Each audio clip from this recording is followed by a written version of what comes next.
Just bad news all around today. I want to put these numbers into perspective for you. So Lane County reported its first ever COVID-19 case on March 17th. And on that same day, the Oregon Health Authority reported that we had 18 new cases in the entire state. Kids have been able to escape to Civic Park to get some fresh air and to return to some type of normalcy after being cooped up in their homes for months due to the pandemic. But as you can see from our Sky 9 drone, the field here is mostly empty right now. You do all of that on your own right here on this piece of paper. You use their clean pen, you put it in the dirty container to make sure that nobody's touching the same thing. We've heard plenty of times over the past few months to wear face coverings, and we've seen signs saying mask required, but these phrases aren't new. The first victim was shot right here in the middle of the street. Now, I spoke with the neighbor who lives a few houses down, and he says he knew Angelo from church. Without the help of Ring doorbell cameras in this neighborhood right here, along with dash cam footage, we might have never learned how Zakori really died. You're going to put your name, your party size, and your shoe size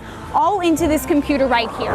Then they're going to give you your shoes, and you're going to walk over there, pick out your favorite bowling ball, and then you're going to go to the lane that was assigned to you. Now, it is important to remember that a lot of adjustments were being made to make sure that everybody is at least 6 feet apart from one another. So in an effort to make that happen, they shut down every other lane here. You have families and children playing and laughing just less than 100 feet away from where the family is currently grieving. I've been sitting outside of Capella's Market for about an hour now, and as you can see, I'm a ways away from the front door in an effort to social distance myself. I've also gone old school. I've got a pad of paper right here, and I've been tallying up how many people go inside are wearing masks. Oregon fans are getting ready to watch the Ducks play in the Pac-12 championship. Talk to me a little bit about the reaction you see from the guys who maybe haven't seen each other in 20, 30 years. How great is it seeing all of them together? All of this comes as the United States surpasses 350,000 COVID-19 deaths.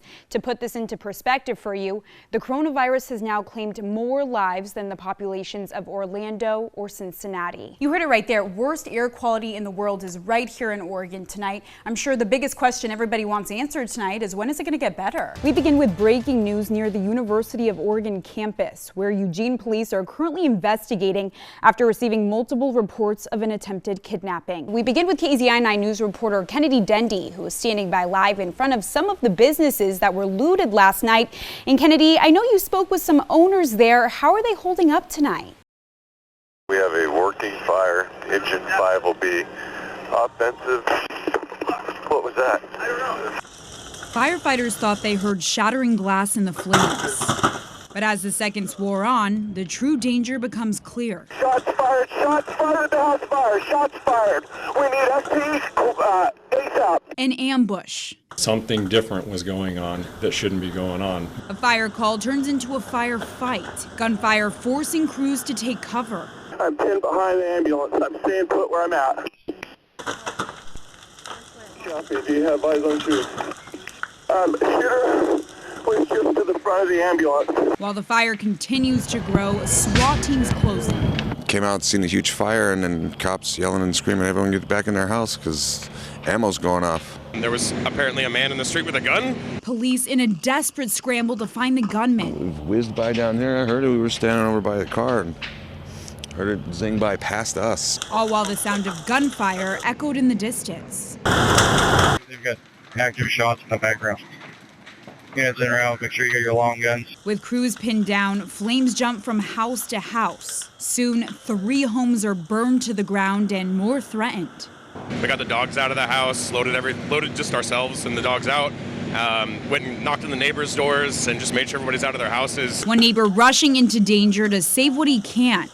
In the end, 3 families losing everything. Everyone off to the side, and we just kind of waited and watched our house burn down. Hours later, the gunman, identified as Lance Jacobs, is found dead in the ashes, killed by a self-inflicted gunshot wound. The survivors, thankful to be alive. As much as I don't have all my things, I have all my people. Reporting in Springfield, Jillian Smukler, KZI 9 News. It is one of those things that's difficult in our store, and I think in every store, is that there are a lot of people who are taking this extremely seriously, and there are a lot of people who are less worried.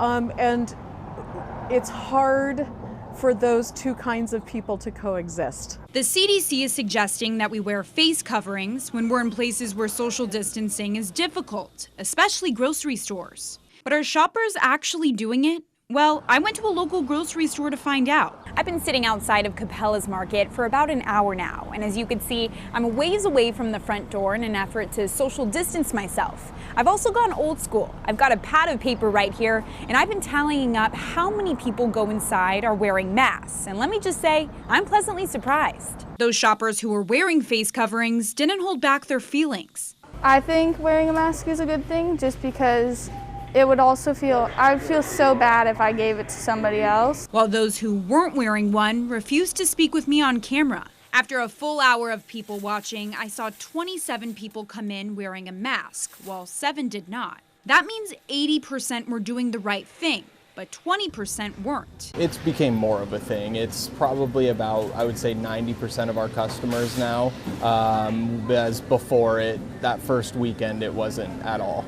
Employees want you to remember that you're not only protecting yourself by wearing a mask, but also those who have no choice but to work during these scary times. We're wearing masks, we're wearing gloves, we're sanitizing our hands, we're washing our hands, we're doing everything we can, and we still might be carrying something home to our family, and that feels pretty awful. Shoppers' advice to those who don't want to wear one? Shop when you need to, because if you're just going out for stuff that you don't actually need, then it's really not helping the community. Reporting in Eugene, Jillian Smukler, KZI 9 News.